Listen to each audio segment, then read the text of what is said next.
कि इत्थे सानू एक बादशाह के जीवन का बड़ा प्यारा किस्सा याद आ गया कि एक बादशाह सी, एक दिन उहदे मन च 3 सवाल आए। और ये 3 सवाल तुसीं भी समझ लेना, क्योंकि ये सारिਆਂ ਦੇ जीवन ਨਾਲ जुड़े हुए हैं। बड़ी जरूरी है ये साखी, सानू ज्ञान देने वास्ते कुछ साखियां बनाईਆਂ ਜਾਂਦੀਆਂ है, सानू समझाउण वास्ते कि बादशाह के जीवन दे विच एक दिन ना बैठे बैठे सवाल आया, ਉਹਦੇ अंदर मन ਦੇ ਵਿੱਚ ख्याल आया कि सही समय कौन सा होता है। की सवाल आया कि सही समय कौन सा होता है, और दूसरा सवाल सही काम कौन सा होता है, और तीसरा सवाल ਉਹਦੇ मन च आया कि समझदार इंसान कौन सा होता है। यानी सही समय केड़ा हुंदा है, सही काम केड़ा हुंदा है, और समझदार इंसान केड़ा हुंदा है। ये 3 सवाल ਉਹਦੇ मन च आए। तो उस वेले ਉਹਨੇ ਆਪਣੇ ਵਜ਼ੀਰ ਨੂੰ ਕਿਹਾ ਕਿ ਇਹ ਵਜ਼ੀਰ, ਇਹ 3 ਸਵਾਲਾਂ ਦਾ ਮੈਨੂੰ ਜਵਾਬ ਚਾਹੀਦਾ ਹੈ। ਇਦਾਂ ਕਰ, ਨਗਰ ਵਿੱਚ ਢਿੰਡੋਰਾ ਪਿਟਵਾ ਦੇ, ਯਾਨੀ ਮੁਨਾਦੀ ਕਰਵਾ ਦੇ, ਐਲਾਨ ਕਰਵਾ ਦੇ ਕਿ ਜਿਹੜਾ ਬਾਦਸ਼ਾਹ ਦੇ 3 ਸਵਾਲਾਂ ਦਾ ਜਵਾਬ ਦੇਗਾ, ਜਿੰਨਾ ਬਾਦਸ਼ਾਹ ਨੂੰ ਤਸੱਲੀ ਹੋਏਗੀ, ਤਾਂ ਬਾਦਸ਼ਾਹ ਉਹਨੂੰ 1000 ਸੋਨੇ ਦੀ ਮੋਹਰ ਦੇਗਾ, 1000 ਸੋਨੇ ਦੀਆਂ ਮੋਹਰਾਂ ਦੇਗਾ, ਜਿਹੜਾ ਮੈਨੂੰ ਤਸੱਲੀ ਬਖਸ਼ मतलब मेरी तसल्ली होनी चाहिए, नहीं कोई आवे उत्तर दे के चला जाए, नहीं, मेरी तसल्ली होनी चाहिए है कि सही उत्तर है। हुण कहते जिद्दां ही वजीर ने मुनादी करवाई तो कई लोग आ गए जिहड़े अपने आप को ज्ञानवान समझते सी, आके बादशाह नूं जवाब दिंदे। जब बादशाह पूछे कि बई दसो कि सही समय कौन सा होता है, तो कोई कहते महाराज वो समय सही हुंदा है जदों बंदे को पैसा होवे, जदों बंदे को ये होवे वो होवे, बंदे का सही समय हुंदा। जिद्दां कई पुछा अजकल कितना टाइम चलता है, तो बंदा ही कह दिंदा है माड़ा ही चलता है, जब बंदा कहे टाइम बहुत वधिया चलता है, बोलो समझदे हो कि नहीं। हुण पुछदे सही समय, कोई कहे इदां सही समय हुंदा, कोई कहे उदां, पर बादशाह दी तसल्ली नहीं हुई। सही काम किहड़ा, तो कोई कहे आह काम सही है, कोई कहे वो काम सही है। जे हुण तुहानूं पुछीए किहड़ा काम सही है, तुहाडे भी कई जवाब होने हैं। शायद कोई कहे रब दा नाम लेना सही है, सत्संग च बैठना सही है, आ फलाना काम करना सही है, भुखे नूं खाना खिलाना सही है, क्योंकि हरेक ने अपने अपने मुताबिक जवाब दे देना है। और जे पूछा जाए समझदार इंसान केड़ा है, कौन सा है, तो फिर शायद मैं ही है जी समझदार, बाकी तो सारे मूर्ख ही है। कईयां दे अंदर ये आवाज भी आ जाती है, कोई दसेगा वो फलाना या ओ, पर बादशाह की तसल्ली नहीं हुई। जिन्ने भी लोगों ने जवाब दिता, बादशाह कहता तसल्ली नहीं मन नूं हुई। हुण तो उस वेले बादशाह का ना एक छोटा भरा भी सी, तो बादशाह के भरा ने कहा कि महाराज तुहानूं तुहाडे सही सवालों का जवाब, यानी 3 सवालों का सही जवाब मिल सकता है, पर ਉਹਦੇ वास्ते ਤੁਹਾਨੂੰ जंगल च एक फकीर है, उन्होंने कोल जाना पेगा, क्योंकि मैं उन्होंने फकीरों को जानना, बड़े समझदार है। तो बादशाह ने कहा उन्होंने इत्थे बुलाओ। कहते जी वो फकीर है, वो इदां नहीं बादशाह को जाते। अगर तुहानूं लोड़ है, तुहानूं जवाब चाहिए, तो तुहानूं फकीरों को जाना पेगा। और दूसरी गल है, तुहानूं जाना भी साधारण आदमी बन के पैना, यानी राजे महाराजे की तरह नहीं जाना, साधारण आदमी बन के जाना पैना है। जे तुसीं जाण नूं तैयार हो तो फिर उन्हां फकीरां को चले जाओ, उत्थों तुहानूं जवाब मिल जाएगा। हुण कहंदे राजे दे भरा ने जिद्दां दस्सिया, राजे ने उस तरह तैयारी की, अपने घोड़े ते सवार होया, नाल एक दा सैनिक लिया कि भी बहुते लैके नहीं जाने। तो जिथे दस्सिया सी कि फलानी जगह जंगल च फकीर रहिंदे है, जदों फकीरां दी कुल्ली दे लागे बादशाह पहुंचिया, तो बादशाह ने पहले ही घोड़ा पिछे खड़ा कर दिता, और घोड़े तो उतर के पैदल गया कल्ला ही, सैनिक भी पिछे ही। बादशाह कहंदा तुसीं इत्थे रुको, मैं सवाल पुछ के वापस आ जाना जवाब लैके, इसलिए तुसीं रुको।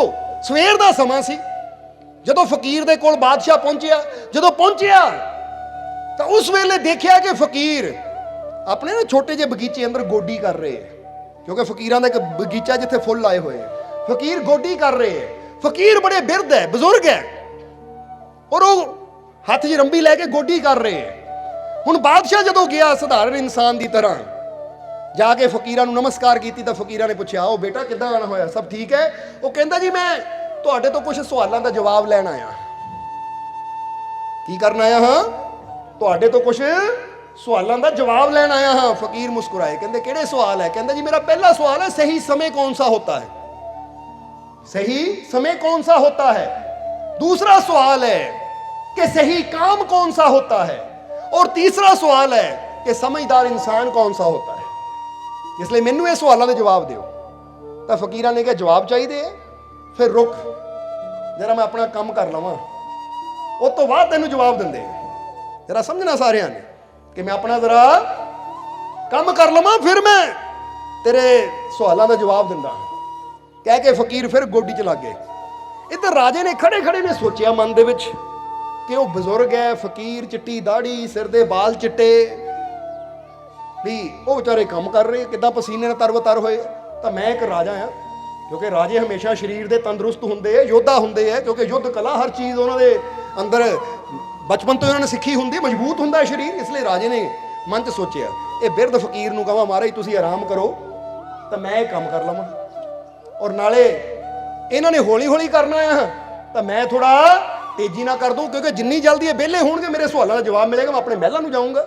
ਹੁਣ ਰਾਜੇ ਨੇ ਬੇਨਤੀ ਕੀਤੀ, ਕਹਿੰਦਾ ਮਹਾਰਾਜ ਤੁਸੀਂ ਇਦਾਂ ਕਰੋ, ਤੁਸੀਂ ਬਜ਼ੁਰਗ ਹੋ, ਮੈਂ ਜਵਾਨ ਹਾਂ, ਤੁਸੀਂ ਆਰਾਮ ਨਾਲ ਬੈਠੋ, ਆ ਮੈਨੂੰ ਕੰਮ ਕਰਨ ਦਾ ਮੌਕਾ ਦਿਓ। ਤਾਂ ਫਕੀਰਾਂ ਨੇ ਕਿਹਾ ਕਿ ਬੇਟਾ ਦੇਖ, ਜੇ ਕੰਮ ਕਰਨਾ ਪੂਰਾ ਕਰਕੇ ਜਾਈ, ਫਿਰ ਜੇ ਫੜਨੀ ਨਾ ਰੰਬੀ ਤਾਂ ਕੰਮ ਖਤਮ ਕਰਕੇ ਜਾਣਾ ਪੈਣਾ ਆ।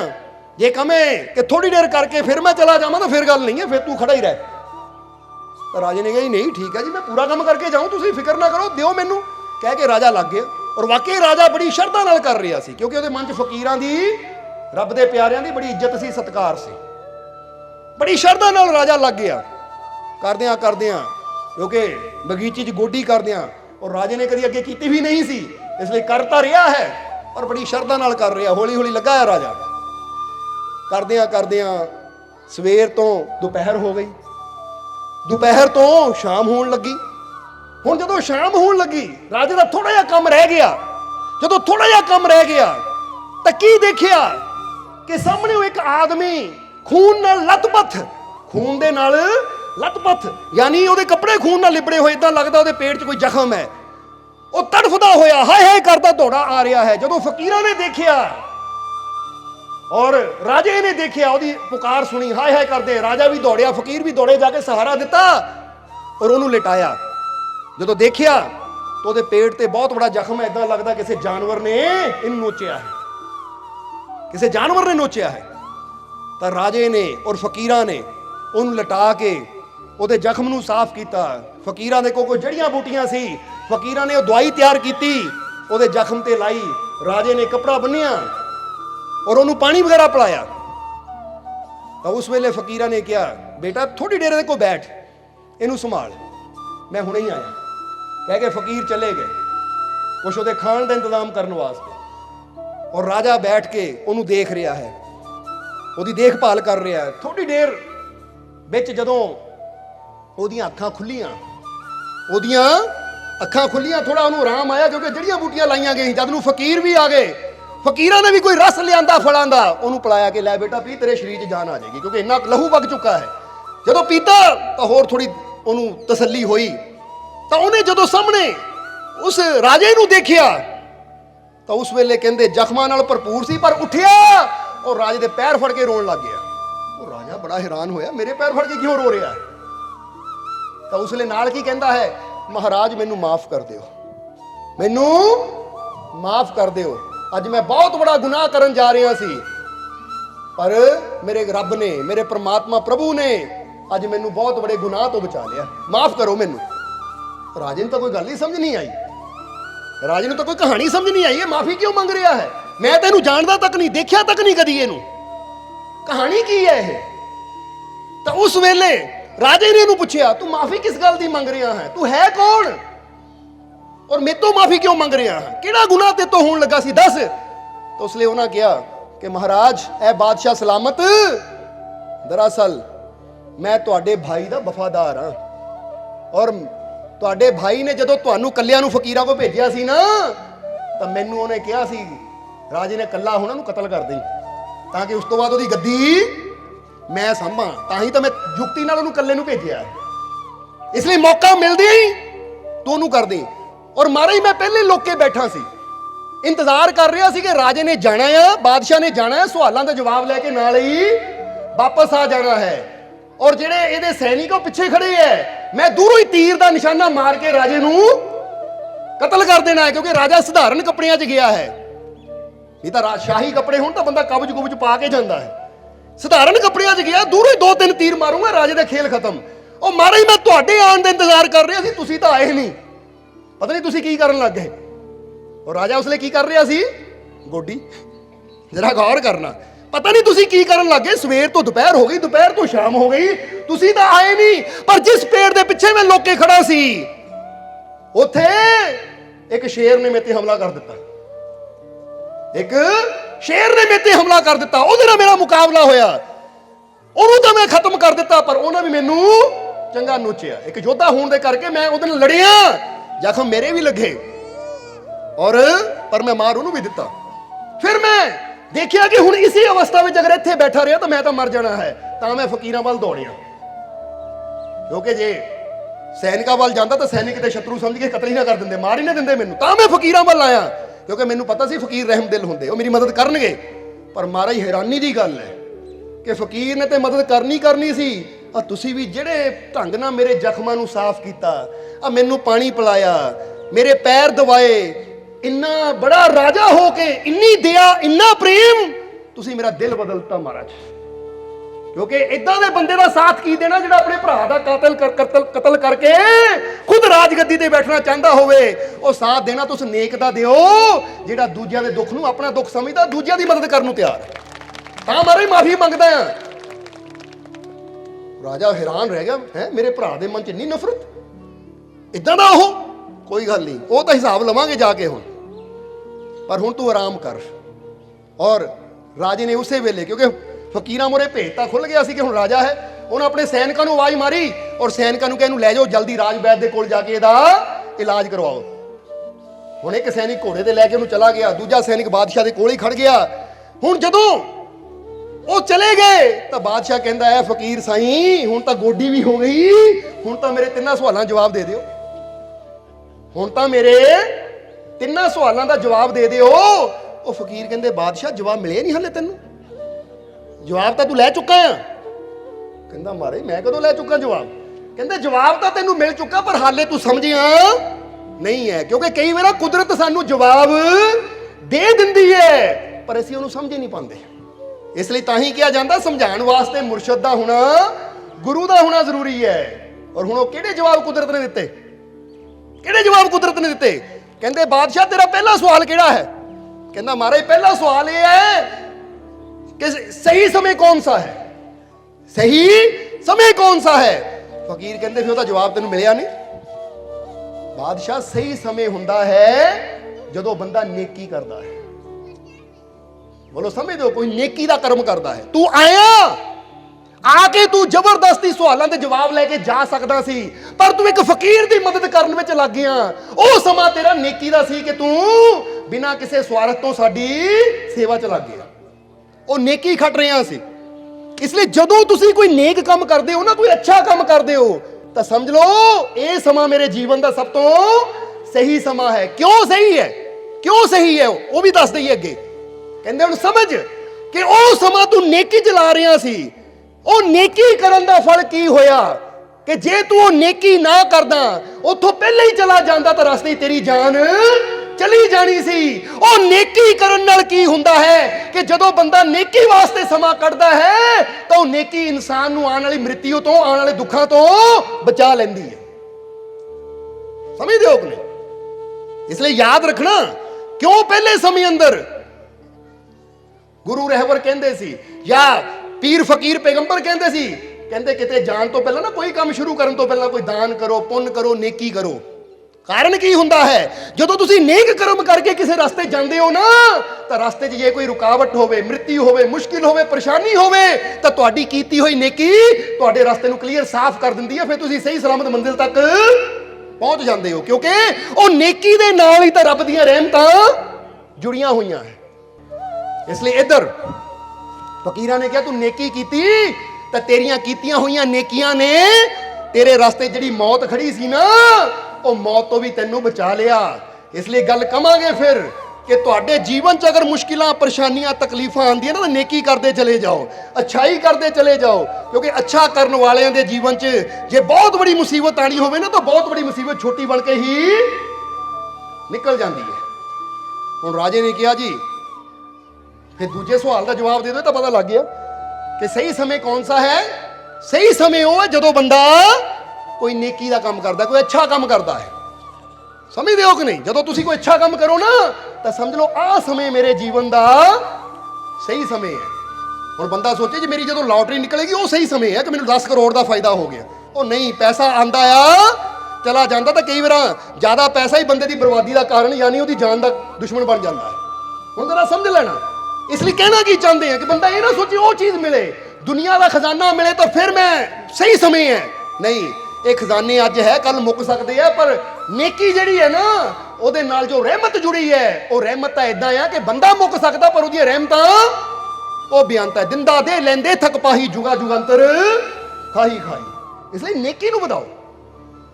ਸਹੀ ਸਮੇਂ ਕੌਣ ਸਾ ਹੈ? ਜਦੋਂ ਬੰਦਾ ਕੋਈ ਨੇਕ ਕਰਮ ਕਰਦਾ ਹੈ। ਇਸ ਲਈ ਆਹ ਤੁਹਾਡਾ ਸਮਾਂ ਸਹੀ ਗਿਣ ਸਕਦੇ ਹੋ ਤੁਸੀਂ ਕਿ ਨੇਕੀ ਦਾ ਕੰਮ ਕਰ ਰਹੇ ਹੋ। ਜਿੰਨੇ ਘੰਟੇ, ਜਿੰਨੇ ਪਲ, ਜਿੰਨੇ ਮਿੰਟ ਹੈ ਨਾ, ਇਹ ਸਹੀ ਹੈ, ਇਹਨਾਂ ਦਾ ਫਾਇਦਾ ਹੋਣਾ ਮੈਨੂੰ। ਹੁਣ ਪੁੱਛਿਆ ਬਾਦਸ਼ਾਹ ਨੇ ਕਿ ਮਹਾਰਾਜ ਸਹੀ काम कौन सा है? तो उसने फकीरा ने कहा बादशाह सही काम भी तू समझिया नहीं? देख वो आदमी जख्मी आया, जख्मी आदमी आया, ਉਹਨੂੰ ਜ਼ਰੂਰਤ ਸੀ ਸਾਡੀ ਮਦਦ ਦੀ, ਉਹਨੂੰ ਜ਼ਰੂਰਤ ਸੀ ਸਾਡੀ ਹੈਲਪ ਦੀ, ਤਾਂ ਅਸੀਂ ਉਸ ਵੇਲੇ ਉਹਦੀ ਉਹ ਜ਼ਰੂਰਤ ਨੂੰ ਪੂਰਾ ਕੀਤਾ, ਉਹਦੇ ਜ਼ਖਮਾਂ ਤੇ ਪੱਟੀ ਲਾਈ। ਇਸ ਲਈ ਸਹੀ ਕੰਮ ਕਿਹੜਾ ਹੁੰਦਾ ਹੈ? ਸਹੀ ਕੰਮ ਹੁੰਦਾ ਜਦੋਂ ਅਸੀਂ ਕਿਸੇ ਦੀ ਮਦਦ ਕਰਦੇ ਹਾਂ, ਕਿਸੇ ਦਾ ਭਲਾ ਕਰਦੇ। ਸਾਡੀ ਵਜ੍ਹਾ ਨਾਲ ਕਿਸੇ ਦੀ ਜਾਨ ਬਚ ਜਾਂਦੀ ਹੈ, ਸਾਡੀ ਵਜ੍ਹਾ ਨਾਲ ਰੋਂਦੇ ਹੋਏ ਦੇ ਚਿਹਰੇ ਤੇ ਮੁਸਕਰਾਹਟ ਆ ਜਾਂਦੀ ਹੈ, ਸਾਡੀ ਵਜ੍ਹਾ ਨਾਲ ਕੋਈ ਭੁੱਖਾ ਰੱਜ ਜਾਂਦਾ ਹੈ, ਸਾਡੀ ਵਜ੍ਹਾ ਨਾਲ ਕਿਸੇ ਦੇ ਜੀਵਨ 'ਚ ਖੁਸ਼ੀ ਆ ਜਾਂਦੀ ਹੈ, ਤਾਂ ਸਮਝੋ ਇਹ ਕੰਮ ਸਹੀ ਹੈ। ਬੋਲੋ ਸਮਝਦੇ ਹੋ ਕਿ ਨਹੀਂ? ਨਹੀਂ ਤਾਂ ਬੰਦੇ ਨੇ ਆਪਣੇ ਆਪਣੇ ਢੰਗ ਨਾਲ ਕਹਿਣਾ ਹੈ। ਬੋਲੋ ਸਮਝਦੇ ਹੋ ਕਿ ਨਹੀਂ? ਜਿਹੜਾ ਮੰਦਰ ਜਾਂਦਾ ਹੋਏਗਾ ਉਹਨੇ ਕਹਿਣਾ ਮੰਦਰ ਜਾਣਾ ਸਹੀ ਹੈ, ਤਾਂ ਮਸਜਿਦ ਵਾਲਾ ਕਹਿੰਦਾ ਲੈ ਮੰਦਰ ਜਾਣਾ ਥੋੜੀ ਸਹੀ ਹੈ, ਮਸਜਿਦ ਜਾਣਾ ਸਹੀ ਹੈ। ਤਾਂ ਮਸਜਿਦ ਜਾਣ ਵਾਲਾ ਜਿਹੜਾ ਕਿਤੇ ਹੋਰ ਜਾਂਦਾ ਉਹਨੇ ਕਹਿਣਾ ਲੈ ਉੱਥੇ ਜਾਣਾ ਥੋੜੀ, ਇੱਥੇ ਜਾਣਾ ਸਹੀ ਹੈ। ਕਿਉਂਕਿ ਇਦਾਂ ਦੇਖਿਆ ਜਾਵੇ ਤਾਂ ਹਰੇਕ ਨੇ ਆਪਣੀ ਜਗ੍ਹਾ ਨੂੰ ਸਹੀ ਕਹਿਣਾ ਹੈ। ਬੋਲੋ ਸਮਝਦੇ ਹੋ ਕਿ ਨਹੀਂ? ਪਰ ਸਹੀ ਮਾਇਨਿਆਂ 'ਚ ਜਦੋਂ ਗੱਲ ਆਉਂਦੀ ਹੈ ਦੂਜਿਆਂ ਦਾ ਭਲਾ ਕਰਨ ਦੀ, ਤਾਂ ਫਿਰ ਉੱਥੇ ਨਾ ਹਿੰਦੂ, ਨਾ ਮੁਸਲਿਮ, ਨਾ ਸਿੱਖ, ਨਾ ਈਸਾਈ, ਉੱਥੇ ਕੋਈ ਜਾਤ, ਕੋਈ ਧਰਮ ਨਹੀਂ ਹੈ। ਉੱਥੇ ਤਾਂ ਪੂਰੀ ਇਨਸਾਨੀਅਤ ਅੱਗੇ ਆ ਜਾਂਦੀ ਹੈ ਕਿ ਜਿੱਥੇ ਵੀ ਮੈਨੂੰ ਮੌਕਾ ਮਿਲੇ ਮੈਂ ਕਿਸੇ ਦੀ ਮਦਦ ਕਰ ਸਕਾਂ, ਕਿਸੇ ਦਾ ਭਲਾ ਕਰ ਸਕਾਂ, ਉਹ ਮੇਰੇ ਜੀਵਨ ਦਾ ਸਹੀ ਕੰਮ ਹੈ। ਬੋਲੋ ਸਮਝਦੇ ਹੋ ਕਿ ਨਹੀਂ? ਔਰ ਰਾਜਾ ਦੇਖ ਤੂੰ ਨੇਕੀ ਕੀਤੀ, ਤੇਰੀ ਜਾਨ ਬਚ ਗਈ, ਔਰ ਤੂੰ ਸਹੀ ਕੰਮ ਕੀਤਾ। ਸਹੀ ਕੰਮ ਮਤਲਬ ਇਹਦੀ ਮਦਦ ਕੀਤੀ, ਤਾਂ ਦੇਖ ਲੈ ਤੈਨੂੰ ਆਪਣੇ ਘਰ ਦੇ ਦੁਸ਼ਮਣ ਦਾ ਵੀ ਪਤਾ ਲੱਗ ਗਿਆ, ਔਰ ਇਹ ਤੇਰਾ ਦੁਸ਼ਮਣ ਵੀ ਤੇਰਾ ਮਿੱਤਰ ਹੋ ਗਿਆ, ਕਿਉਂਕਿ ਤੂੰ ਸਹੀ ਕੰਮ ਕੀਤਾ। ਜਦੋਂ ਅਸੀਂ ਸਹੀ ਕੰਮ ਕਰਦੇ ਹਾਂ ਤਾਂ ਸਹੀ ਕੰਮ ਕਰਨ ਨਾਲ ਕੀ ਹੁੰਦਾ ਹੈ? ਸਹੀ ਕੰਮ ਕਰਨ ਨਾਲ, ਅੱਛਾ ਕੰਮ ਕਰਨ ਨਾਲ ਦੂਜਿਆਂ ਦੇ ਦਿਲਾਂ 'ਚ ਵੀ ਸਾਡੇ ਵਾਸਤੇ ਪਿਆਰ ਪੈਦਾ ਹੋ ਜਾਂਦਾ ਹੈ। ਜਿਹੜਾ ਨਹੀਂ ਵੀ ਸਾਨੂੰ ਮੰਨਦਾ, ਨਹੀਂ ਵੀ ਜਾਣਦਾ, ਜਦੋਂ ਉਹਦੇ ਨਾਲ ਵੀ ਸਹੀ ਕਰਾਂਗੇ ਤਾਂ ਉਹ ਵੀ ਜਾਣਨ ਦੀ ਕੋਸ਼ਿਸ਼ ਕਰਦਾ ਹੈ, ਉਹ ਵੀ ਸਾਡੇ ਨਾਲ ਦਿਲੋਂ ਜੁੜ ਜਾਂਦਾ ਹੈ। ਅੱਜ ਬੰਦਾ ਕੀ ਹੈ? ਦੂਜਿਆਂ ਨਾਲ ਬੁਰਾ ਕਰਦਾ ਹੈ, ਦੂਜਿਆਂ ਨਾਲ ਬੁਰੇ ਬੋਲ ਬੋਲਦਾ ਹੈ, ਦੂਜਿਆਂ ਨਾਲ ਬੁਰੇ ਕਰਮ ਕਰਦਾ ਹੈ, ਤਾਂ ਸੋਚਦਾ ਹੈ ਕਿ ਦੁਨੀਆ ਤੇ ਮੈਨੂੰ ਖੁਸ਼ੀਆਂ ਮਿਲੇ, ਦੁਨੀਆ ਤੇ ਮੈਨੂੰ ਪਿਆਰ ਮਿਲੇ। ਤਾਂ ਬੁਰਾ ਕਰਕੇ ਕਦੀ ਕਿਸੇ ਦਾ ਪਿਆਰ ਅਸੀਂ ਲੈ ਹੀ ਨਹੀਂ ਸਕਦੇ, ਕਿਸੇ ਨਾਲ ਮਾੜਾ ਕਰਕੇ ਕਿਸੇ ਦੀ ਖੁਸ਼ੀ ਜਾਂ ਕਿਸੇ ਦਾ ਪਿਆਰ, ਕਿਸੇ ਤਰਫੋਂ ਇੱਜ਼ਤ ਸਾਨੂੰ ਮਿਲ ਹੀ ਨਹੀਂ ਸਕਦੀ। ਜਦੋਂ ਸਹੀ ਕੰਮ ਕਰਾਂਗੇ, ਸਹੀ ਦਾ ਮਤਲਬ ਦੂਜੇ ਦੀ ਮਦਦ ਕਰਾਂਗੇ, ਤਾਂ ਫਿਰ ਅੱਗਿਓਂ ਵੀ ਉਹ ਦੁਸ਼ਮਣ ਵੀ ਹੋਏਗਾ ਨਾ। ਅਗਰ ਦੁਸ਼ਮਣ ਨਾਲ ਵੀ ਅੱਛਾ ਕਰਾਂਗੇ ਤਾਂ ਉਹ ਵੀ ਸਾਨੂੰ ਪਿਆਰ ਕਰਨਾ ਸ਼ੁਰੂ ਕਰ ਦੇਗਾ। ਕਹਿੰਦਾ ਮਹਾਰਾਜ ਦੋ ਸਵਾਲਾਂ ਦੇ ਜਵਾਬ ਤਾਂ ਹੋ ਗਏ ਕਿ ਸਹੀ ਸਮੇਂ ਜਦੋਂ ਬੰਦਾ ਨੇਕੀ ਕਰਦਾ ਹੈ, ਔਰ ਸਹੀ ਕੰਮ ਜਦੋਂ ਅਸੀਂ ਭਲਾਈ ਦਾ ਕੰਮ ਕਰਦੇ ਹਾਂ, ਕੋਈ ਨੇਕੀ ਦਾ, ਕੋਈ ਕਿਸੇ ਦੀ ਹੈਲਪ ਕਰਦੇ, ਮਦਦ ਕਰਦੇ ਹਾਂ। ਪਰ ਕਹਿੰਦੇ ਹੁਣ ਇਹ ਵੀ ਦੱਸ ਦੋ ਕਿ ਮਹਾਰਾਜ ਸਭ ਤੋਂ ਸਮਝਦਾਰ ਇਨਸਾਨ ਕੌਣ ਸਾ ਹੈ? ਕਿਉਂਕਿ ਤਿੰਨੇ ਦਾ ਸਵਾਲ ਸੀ, ਸਹੀ ਸਮੇਂ ਕੌਣ ਸਾ ਹੈ, ਸਹੀ काम कौन सा है और समझदार इंसान कौन सा है। ਹੁਣ ਮਹਾਰਾਜ ਇਹ ਵੀ ਦੱਸ ਦਿਓ ਕਿ ਸਮਝਦਾਰ ਇਨਸਾਨ ਕੌਣ ਸਾ ਹੈ। ਤਾਂ ਫਕੀਰਾਂ ਨੇ ਕਿਹਾ, ਬਾਦਸ਼ਾਹ ਉਹ ਵੀ ਨਹੀਂ ਸਮਝਿਆ ਕਿ ਸਮਝਦਾਰ ਇਨਸਾਨ ਹਮੇਸ਼ਾ ਉਹ ਹੁੰਦਾ ਹੈ ਜਿਹੜਾ ਸਹੀ ਸਮੇਂ ਤੇ ਸਹੀ ਕੰਮ ਕਰੇ और सही नेकी करे, वही इंसान समझदार है। और बादशाह इस नजरिए ना तू समझदार है क्योंकि तू सही समय ते सही नेकी कीता, काम कीता और दूजे दी मदद कीती। क्योंकि नेकी दा काम करने वाला, दूजे दी मदद करने वाला ही सब तो ज्यादा समझदार है। क्यों? क्योंकि वो चीज कमा रहा है जिहड़ी इत्थे भी उहदे काम आएगी तो उत्थे भी काम आएगी। इहनूं तां समझदारी कहंदे। एक बंदा सारी जिंदगी वो चीज कमांदा रहिंदा जिहनूं मरण तो बाद इत्थे छड्ड देना है। हुण तुसीं सोचो कि मैं जो कमाया है जे हुण मेरी मौत आ जाए तो की कुछ ऐसा भी है जिहड़ा अगे मेरे काम आएगा। जे ऐसा मैं जोड़िया ही नहीं तो इसदा मतलब मैं मूर्ख हाँ। जे मैं कुछ ऐसा भी जोड़िया जो इत्थे उत्थे दोनों जहानां च मेरे काम आवे तो फिर कह सकते असीं समझदार हाँ। इसलिए समझदार इंसान कौन सा है? इसलिए कहा जाता सिमरन दे वक्त सिमरन करिए, दान पुण्य दे वक्त दान पुण्य करिए, कोई अच्छाई दे वक्त अच्छाई करिए। जिथे भी सानू मौका मिलता है ना नेकी करन दा, नेकी ਜ਼ਰੂਰ ਕਰੀਏ, ਕਿਉਂਕਿ ਨੇਕ ਕਰਮ ਕਰਨ ਵਾਲਾ, ਨੇਕੀ ਕਰਨ ਵਾਲਾ, ਅੱਛਾਈ ਕਰਨ ਵਾਲਾ ਹੀ ਸਭ ਤੋਂ ਸਮਝਦਾਰ ਇਨਸਾਨ ਹੈ। ਹੁਣ ਤੁਸੀਂ ਕੌਣ ਹੋ? ਅੱਜ ਇੱਥੇ ਬੈਠਿਆਂ ਦੇਖ ਕੇ ਤਾਂ ਲੱਗਦਾ ਵਾਕਿਆ ਤੁਸੀਂ ਸਾਰੇ ਸਮਝਦਾਰ ਹੋ ਨਾ, ਬਹੁਤ ਸਮਝਦਾਰ ਹੋ ਤੁਸੀਂ, ਸ਼ਾਬਾਸ਼। ਕਿਉਂਕਿ ਸਹੀ ਸਮੇਂ ਸਹੀ ਕੰਮ ਕਰ ਰਹੇ ਹੋ ਤੁਸੀਂ, ਜਰਾ ਸਮਝਣਾ ਸਾਰਿਆਂ ਨੇ। ਪਰ ਹੁਣ ਇਦਾਂ ਦੀ ਸਮਝਦਾਰੀ ਇਹ ਨਹੀਂ ਇੱਕੋ ਹੀ ਦਿਨ ਦਿਖਾਣੀ ਹੈ ਕਿ ਅੱਜ ਮਾਲਕ ਪਿੰਡ 'ਚ ਆ ਕੇ ਤਾਂ ਅੱਜ ਹੀ ਦਿਖਾਣੀ ਹੈ, ਫਿਰ ਤਾਂ ਟਾਈਮ ਹੀ ਹੈ ਨਹੀਂ ਸਾਡੇ। ਨਹੀਂ, ਜਦੋਂ ਟਾਈਮ ਮਿਲੇ, ਮੌਕਾ ਮਿਲੇ, ਟਾਈਮ ਕੱਢ ਕੇ ਜਾਈਏ, ਸਤਸੰਗ 'ਚ ਪਹੁੰਚੀਏ। ਜਦੋਂ ਵੀ ਜਿੱਥੇ ਵੀ ਮੌਕਾ ਮਿਲੇ ਤਾਂ सत्संग जरूर सानू पहुंचना चाहिए, जाना चाहिए है। वीडियो अच्छी लगी हो तो कृपया इसे शेयर जरूर करें। आपके शेयर करने से अगर किसी की जिंदगी में अच्छा बदलाव आता है, पॉजिटिव चेंज आती है, तो ये भी आपकी तरफ से किया गया एक नेक कर्म होगा, एक सेवा होगी। तो वीडियो को शेयर जरूर करें और वीडियो देखने के लिए सर्व संजय दरबार कांटियां शरीफ यूट्यूब चैनल को सब्सक्राइब करें और फेसबुक पेज को फॉलो करना ना भूलें। जय माता दी।